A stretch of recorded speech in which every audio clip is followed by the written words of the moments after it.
Welcome back to my channel. আমি মনীষা নিয়ে চলে এসেছি তোমাদের কাছে একটা নতুন ডেলি ব্লগ নিয়ে। সকালটার ওয়েদারের যা রোদের তাপ, একটুও রোদের তাপ নেই, দেখেই বুঝতে পারছো। আশা করছি বাইরেটা পুরো মেঘলা ওয়েদার, মানে সকালবেলা ঘুম থেকে যদি উঠে এরকম একটা মেঘলা ওয়েদার পাও তাহলে আর কি চাই বলো তো, যদি না জামা কাপড় কেচে থাকো তো। তো চলো আজকে ডেলি ব্লগটা আমি এখন থেকে শুরু করছি, তোমরা স্কিপ না করে দেখতে থাকো।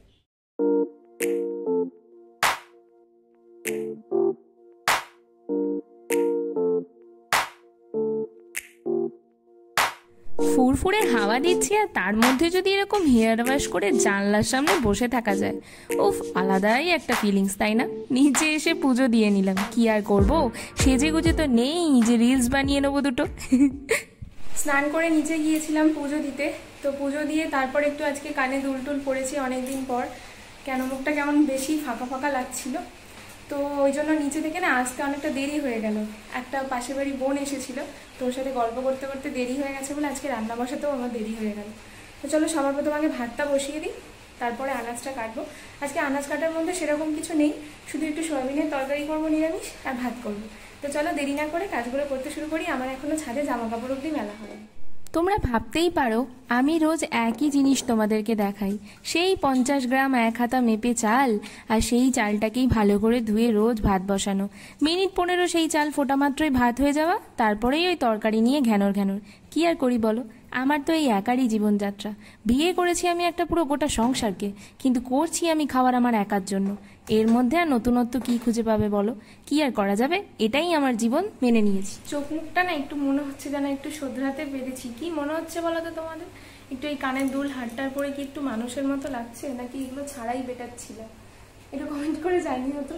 আর না সবসময় কানের দুলটা পরি না, কেন পরি না এর কোনো কারণ নেই। কেন, যে কারণটা বলবো সেটা হয়তো সবাই বিশ্বাস করবে না, তার কারণ হচ্ছে এটা পরে না আমি শুতে পারি না, মানে আমি কোনো কানের দুল পরে শুতে পারি না, সেটাকে আমাকে খুলতেই হয়। বারবার খোলা পড়ার চক্করে যদি ভেঙে যায়, সেই জন্য আমি আর পরি না কানের দুল। আমার দিদাই সুই সুতো কানের দুলটা বানিয়ে দিয়েছিল, দিদা যখন বেঁচে ছিলেন, এটাই দিদার দেওয়া আমাকে সেই স্মৃতি। তো তখন দিদা বলেছিল এটাই তুই পরবি, এটা খোলাপড়া করতে কোনো অসুবিধা হবে না। কিন্তু সত্যিকারের কথা বলতে এত দামি জিনিসটা যদি ভেঙে যায়, হারিয়ে যায়, সেই ভয় আমি পড়ি না। তো তোমরাই বলবে যে আমার কি কানের দুল পরা উচিত, না আমি পরবো না। নিচে থেকে গুছিয়ে আজকে সবজি এনেছি, কিন্তু কেটেছি শুধু আলু। কি আর করব, আলু খেয়ে যদি একটু চালু হওয়া যায় জীবনে।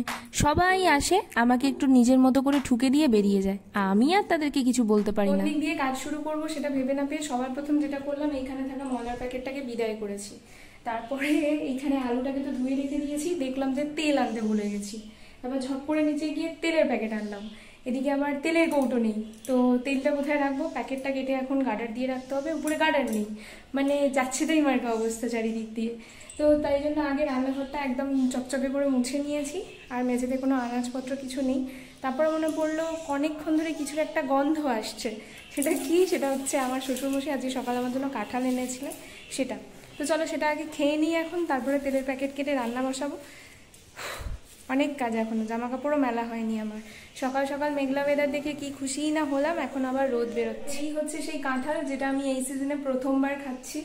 তো বাবাকে বলেই দিয়েছিলাম যে আমি খাজা কোয়া না হলে খাই না, মানে কোয়াগুলো একটু শক্ত ধরনের হবে তাহলেই খাবো, নাহলে তুমি প্লিজ এনো না, আমি খেতে পারবো না। তো বাবা দেখছি আজকে শক্ত শক্ত কোয়াগুলোই এনেছে। তো চলো এখন গিয়ে খেয়ে নিই, তারপরে এসে আবার রান্নাটা শুরু করবো। সোয়াবিনের তরকারি তোমরা কম বেশি সবাই করতে পারো, নিরামিষ তো হয়তো আরও ভালো করে পারো। ঘি গরম মশলাটা যেমন ম্যান্ডেটারি, সেরকম সব থেকে ম্যান্ডেটারি হচ্ছে কিন্তু কষানো। নিরামিষ জিনিসে যদি তুমি কষিয়ে ভালো করে না করতে পারো, সেই জিনিসের বাপু স্বাদ হবে না। এই প্রথমবার বোধহয় জীবনে আমি সোয়াবিনের তরকারিটা এত ধৈর্য ধরে সুন্দর করে গুছিয়ে করেছি, শুধুমাত্র তোমাদেরকে একটু কালারফুল দেখাবো বলে। কি আর করা যাবে বলো, জীবনে আমার এত ধৈর্য নেই যতটা আজকে আমি তরকারি করতে গিয়ে তোমাদের দেখিয়ে ফেলেছি। আজকে তরকারির মধ্যে যেটা করেছিলাম সেটা তো সোয়াবিনের তরকারি। সবশেষে মনে পড়লো আমার তো একটা বর আছে, তার জন্য একটু ভাজা করে নিই। কী আর করবো, খাওয়ার সময় হ্যাংলার মতো তাকিয়ে থেকে বড় মায়া দেওয়া হয় আমার তার প্রতি। তাই জন্য একটু আলুও ভেজে নিলাম। ওই আলুর সাথে একটু গাজর ছিল, সেটাও দিয়ে দিয়েছি। কেন দুপুরবেলা ভাত পাতে বসে না হলে ফ্যাল করে তাকিয়ে থাকবে? বড় করুণা হয় ওর উপরে, জানো তো। এত খাবার দাবার থাকতে সেই শেষে আমার মতো এই গরিবের খাবারের ওপরেই ওর নজর পড়ে। যাই হোক, নজর পড়া ভালো না। দিয়ে চলেই যাওয়ার কথা ছিল, কিন্তু তারপর হুট করে মনে পড়লো তোমাদের দাদা ভাইয়ের জন্য তো আমি ঝাল ছাড়া তরকারি করিনি, তো যদি খেতে চাই কি দেবো সেটা ভেবে আমি আবার একটু আলু আর গাজর ভাজা বসালাম। মিষ্টি মিষ্টি হবে, ও খেতেও পারবে।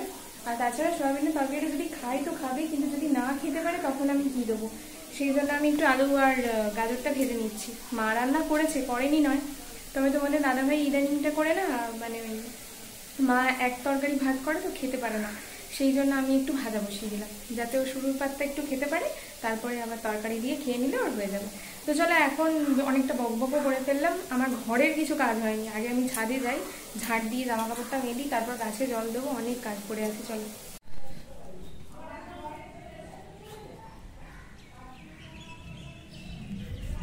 এই যে এই বালতিটা জামা কাপড় ভিজিয়ে রেখেছি, জামা কাপড় না, ভুল বললাম, এটা বিছানার চাদর ভিজিয়ে রেখেছি। আর এটা আজকে আর কাচাকুচি। তো চলো এগুলো আগে মেলে নিই, তারপর কি কাজ হবে।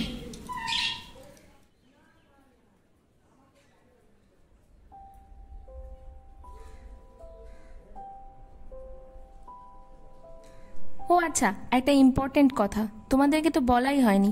আমার নাইটের মধ্যে এই যে সাদা সাদা দুটি দাগ তোমরা দেখতে পাচ্ছ, এই দাগটা কিসের বলো তো? কোনো রকম কালার লাগেনি, এটা কিন্তু নাইটির মধ্যে ছিল। তার জন্যই নাইটিটার দাম 30 টাকা কম নিয়েছে।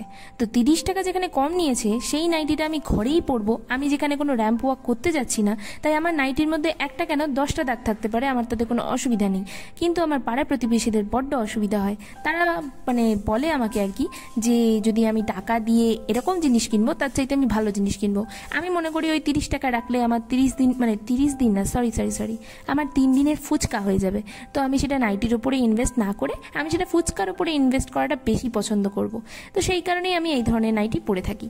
কথা বলতে বলতে আমার তরকারি, আর তরকারির মধ্যে ঘি গরম মশলা দিয়ে সোয়াবিনের তরকারি দুটোই হয়ে গেছে। মানে ওইদিকে আর কি তরকারি বলে ফেললাম যেটা, সেটা আলু গাজর ভাজা ছিল। সবটাই গুছিয়ে সুন্দর করে ফেলেছি। তবুও আমার পাশের মানুষের এত জ্বালা, কি আর বলবো। সবাই ভাবে আমি শুধু সারাদিন ব্লগ করি, খাই দাই আর ঘুমাই, আর কোনো কাজ নাই।